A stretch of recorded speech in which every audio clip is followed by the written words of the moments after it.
Okay everyone, another week has passed and stepping into week 7 of the Artist's Way, and we have concluded week 6. We did spend some extra time in week 6 as I was on a work trip when I first began week 6.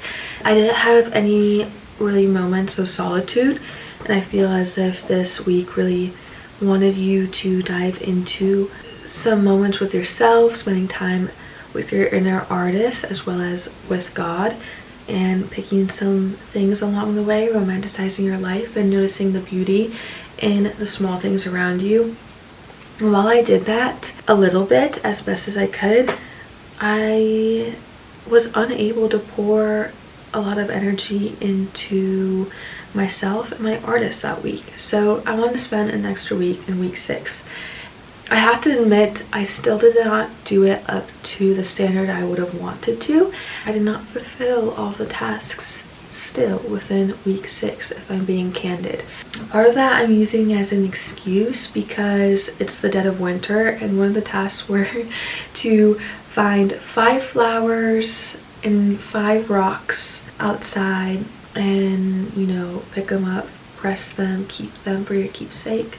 However, I live in Illinois, it's cold outside, and there's snow outside. There are no flowers, there are no leaves. The limbs are bare, and the ground is covered in icy snow. The only thing I could find are maybe some crumbled up, dry, brown leaves that survived from the fall. So that's that. And I probably could have found these things in California when I was there on my work trip. However, I was there on a work trip. I also did not have time to walk around and collect things. I hope to still do that in the future. I don't want to completely throw that task away, but regardless of it all, let's dive into my biggest takeaways of week 6. I'm not gonna lie, as you could probably tell, since I already spent 2 weeks on this chapter, it was not the best for me. I didn't feel creative, the most motivated, the most fulfilled. It was definitely one of those weeks where things aren't going as well. One of those weeks that are tough and might also make you want to give up, but don't. Do not do it. This week was called Recovering a Sense of Abundance. This week, Julia Cameron really points out God is the provider, that He is willing to do anything for you, and that following your creative pursuits, wanting to be successful, whether it's within your creative pursuit or financially successful and becoming financially stable, is not something to be ashamed of. Money is not bad, and we have to change our perspective on money. Because God is good and money is also good. I know a lot of people use money for evil things. That does not have to make money itself be represented as evil. It's okay to want money and to work towards being financially stable. So this week, you're asked to really look at your own ideas around God, money, and creative abundance. The morning pages, you're going to try and explore the different ways that you depend on God, where you don't really put Him on the pedestal, where you're putting other things above Him, such as your partner, your friends, money and success, and other things, which, like mentioned, all of that is fine, especially moderation. But just remember that God is the one that brings these things and people into your life, and He is the one that should be thanked, and He is the one that you should look towards and turn towards to in moments of stress, in moments of happiness, in moments that you just need some help, because we did not do those things ourselves. We always will need help. And here, Julia Cameron mentions our faith is in the dollar, meaning some will say, I have to keep a roof over my head, and no one's going to pay me to be more creative. And whether that's true or not, we really rely on those sayings. We believe that if we paint, it's a waste of time, that we're going to be judged, that nothing good will come out of it, that we should spend our time doing more important things or what other people deem as more important. And that's not necessarily true. I mean, how are you gonna become the best version of yourself and the best inner artist and grow this part of you when you actually never dedicate time to it? So you have to do these things, and you cannot feel bad about it, because honestly, we're all made to do something creative, to write, to dance, to sing, to make pottery, to make pressed flowers and beautiful pieces of inspiration for others to look at. So you have to throw out all these toxic ideas. Believe that God wants you to be a creative and wants you to pursue these things. And that doesn't mean that you can't work a corporate job either. You could do both. And people do both. Remember that if it's meant to be, money will always follow. That's what people always say about these jobs. And it's always so hard when you hear that. Like, when you see that someone trusts in God and trusts that good will come in the end, it's sometimes hard to believe that that's true. You kind of deem them as crazy. But so many people even say, like, just go see the world. But how? With what money? How do I do it? With what time off? Just go do it, and you will see that money will follow. And I can attest that is true. At least for travel, from what I've witnessed, is you could actually travel sometimes on less money than you would spend living at home and paying for rent and groceries. It's actually quite crazy. And that's why I travel so much. That's why I have a nomadic lifestyle.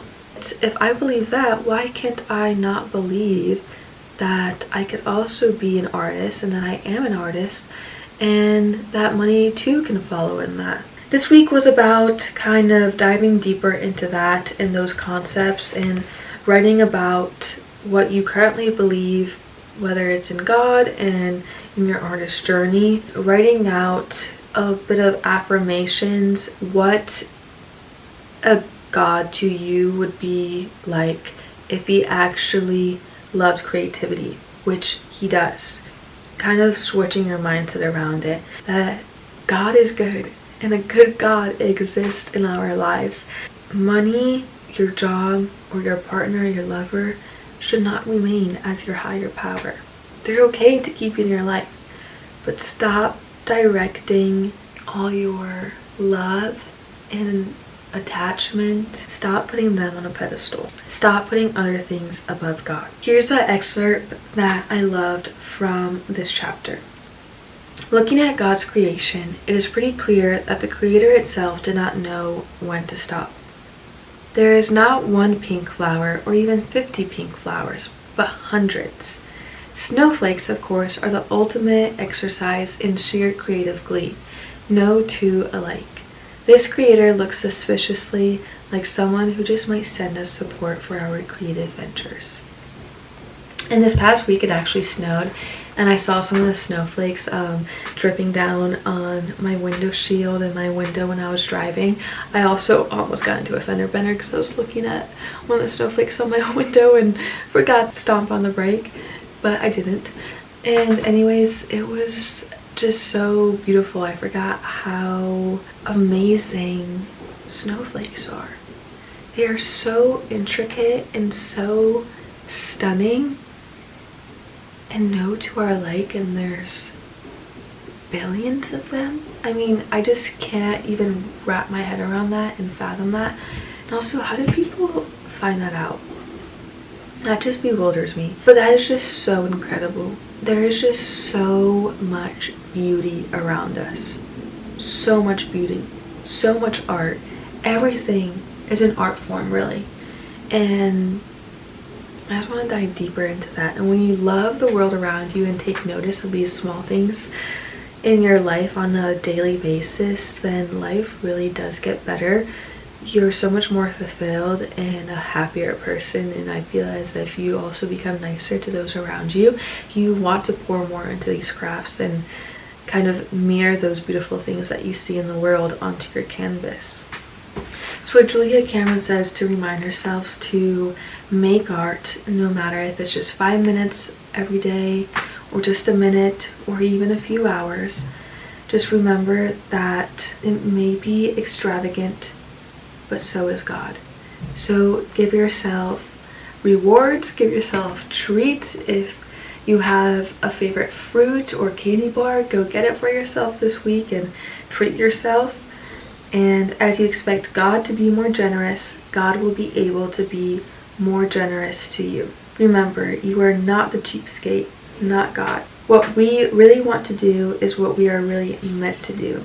When we do what we are meant to do, money comes to us, doors open for us, we feel useful, and the work we do feels like play to us. And I feel like as if we are kind of diving deeper into that of treating ourselves. I feel as if in 2026 we keep hearing the word analog and getting offline and doing hobbies that we enjoy doing, that gets us off our phones, dedicating more time to the arts and also just to things that we enjoy in treating ourselves. So I feel as if we are heading a right direction, kind of pampering ourselves in a way which is really great. And some of us are, you know, reordering magazines and looking through magazines for inspirations. I've also heard of others creating their own magazines using Canva of, you know, how their month went and photos, and, you know, inserting photos from the last few weeks. More people are journaling, taking film photos. It's just a really beautiful thing to see. I really enjoy going to the movies, to the cinema. I feel as if I haven't really done that in years, and I've gone a few times in the last few months. I want to go again this week, but it has just been such a cool feeling, and I love that all of us as a population is slowly going back to the things that we used to love and slowing down in a way, also indulging in some self-care and sweet treats. So just try to tap into what brings you true joy. Try and remember that. What are some things that you love to do as a child? What are some things that you love to eat that you may have not had in a while? For example, one of those for me would be true fruit. I would love to get some frozen chocolate covered raspberries. I love them so much, especially when you leave them out on a plate for like 5 minutes and the raspberries inside get softer and a bit more mushy, but the chocolate on the outside is still a hard shell. So you have that crunch when you bite into it, with the raspberry kind of melts in your mouth. It's so good. I'm obsessed with true fruit, and I probably only had it twice. Maybe I'll get myself a bag this upcoming week before I leave for my travels. But this week in my morning pages, I just really tried to dive deeper into my conversations with God. It was definitely harder, and I kind of forgot about it as well. And I tried to remind myself by the end of this week that that's what I wanted to do. So I kind of dedicated some sentences and part of the page to that towards the end, of kind of a prayer and expressing gratitude. I will also say it was a bit tough for me last week, since after my work trip I did get the flu, so I was pretty sick for a few days, which definitely dwindled down my motivation to do anything productive or creative. I mean, I barely even want to do my morning pages, but I'm happy to say that I did in fact write them. I did not skip a day yet, so I'm very proud of myself. I'm now on like day 68, I believe. I'm reaching day 70, which is crazy. So just try to recover your creative self. Go buy yourself maybe like a cheap watercolor set from the thrift store or from your local art store. Go thrifting, get something that you enjoy looking at, or, you know, a new top, a cool retro t-shirt, maybe some cool china. Just do something for yourself that you could treat yourself with. You have to surround yourself with beautiful things to also kind of feel that inspiration. If you have such a bland house, like I cannot imagine having a house that's just filled with white. I feel like that was the trend for the last few years, is everything stark white, and I hate that. As you could probably tell, I have so much art on my walls, most of which right here I have painted. This right here is from my travels. I like to bring the outdoors within, meaning I love when there's plants inside. I love like natural wooden decor and furniture. I love this room. I consider it my artist residency. It is my childhood bedroom, and I'm here for a few weeks, but I have my art on the walls. I have pressed flowers hanging on my walls. I have, little souvenirs, as well as these art pieces and postcards. I have a ton of books, but there's so much color, and when I look around this room, no matter what wall I'm looking at, there is something that inspires me, or that just reminds me that life is beautiful, because this room is beautiful, and it's also a reflection of who I am. I think that's just such an important thing, is to bring color back into your life, to stop focusing on trends, instead focus on who you are at your core and do things that make you happy. Design your room in a way that makes you happy. If you love plaid, go get some plaid sheets and a comforter this week. Like, just do something for yourself that is a reflection of you around your room. I think that's how you can continue to feed your artist. And remember throughout the whole process to express gratitude and to notice all the little things that God is placing in your life. Thank the people around you. Remember to be kind, be nice, to not put things and other people above God. As Julia Cameron mentions in this chapter, really reframe your thoughts around money. Try and have a better relationship with money. It is not an evil thing. I must say this is a difficult thing for me to do as well. I feel like having more money is kind of grimy, but we all do want more money. I mean, no one wants to struggle.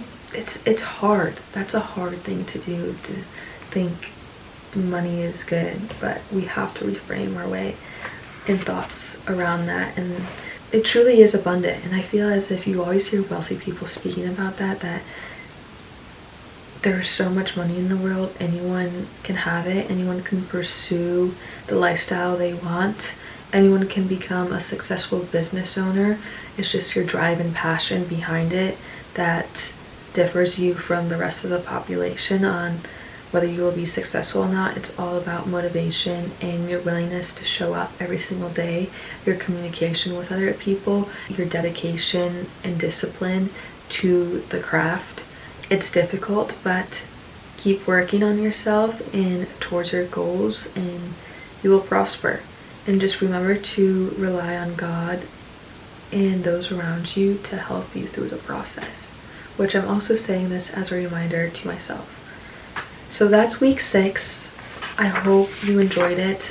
I know I didn't do the best of this week, so I'm hoping I could go into week 7 as a better person while still taking away the lessons from week 6 and focusing on those, not tossing them aside, just moving along. I definitely want to still change my mindset around money and try not to put other things above God and treating myself along the way. But week 7 is recovering a sense of connection. Week 7 will dive into the practice of having right attitudes for creativity, which I definitely need. And as I jump into week 7 as well as 8 and 9, I don't know if I will do these on a week-to-week basis, as I am leaving this week for a really big trip, a 3-week trip, actually over 3 weeks. I will be climbing Mount Kilimanjaro.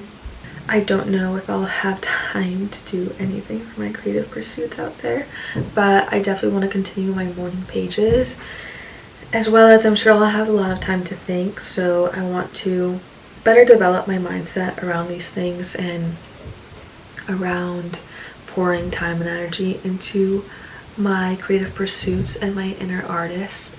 And I definitely want to set an intention for my climb. I still don't know what it is yet, and I hope it comes to me. I will definitely be focusing on that and asking for guidance in that during this week's morning pages, but I think that will be something nice to do for myself that is all for week 6. I hope you guys enjoyed. I'll see you guys next week. And if you guys started the Artist Way or have finished it or are doing the morning pages or journaling, leave a comment down below. I'd love to hear your experience or your thoughts and how the process is going for you, and what's a cool craft that you're looking forward to doing this week. Let me know. Bye.